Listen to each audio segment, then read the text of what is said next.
السلام عليكم. الرعب الاكبر في زماننا ان حد يهكرنا، يشوفنا واحنا قاعدين بالحمالات، او يسرق حسابنا البنكي بال20 جنيه اللي فيه، او يسرق صورنا وفيديوهاتنا، او يفتح الكاميرا ليل نهار ويصورنا ويصور اهالينا احنا ما نعرفش. طبعا في ناس هتقول لك انا ايفون، انا اندرويد نسخه ما اعرفش ايه، مش محتاج. لا، محتاج، لان التليفونات دي ما بيجيلهاش ابديت كلها في وقت واحد، ما بيحصلش، كلكم عارفين. والهاكرز اساليبهم بتتطور اكتر واكتر، لازم حاجه تحميك مخصوص، معموله بس علشان تحميك. انا جايب لك ابلكيشن جامد قوي من ضمن كام ابلكيشن حلوين، واحد من التوب، وده مش اعلان، بس اصحاب الابلكيشن ده لو عايزين يتواصلوا معايا فاهلا بالرزق. هحط لك اللينك في الكومنتات تحت، عشان لو تنزل نسخه مضروبه او مزوره هتتهكر.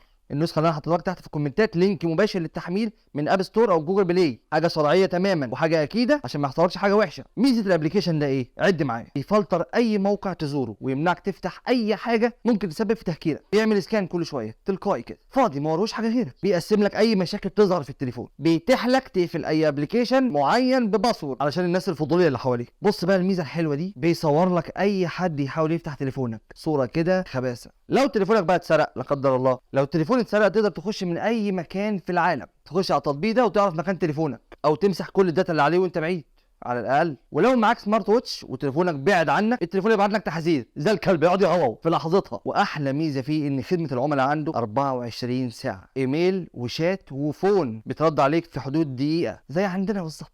طبعا الابلكيشن بيديك نسخه مجانيه ونسخه مدفوعه ب $15 في السنه، فالابلكيشن جامد ونضيف وامان. كومنتس تحت حطيت لك اللينك مره ثانيه علشان ما تتلخبطش وتنزل حاجه ثانيه او تنزل حاجه مضروبه او مزوره. لينك مباشر على طول من جوجل بلاي او اب ستور. وربنا يستر عليكم ونعيش يا رب مش مخترقين ابدا طول الحياه.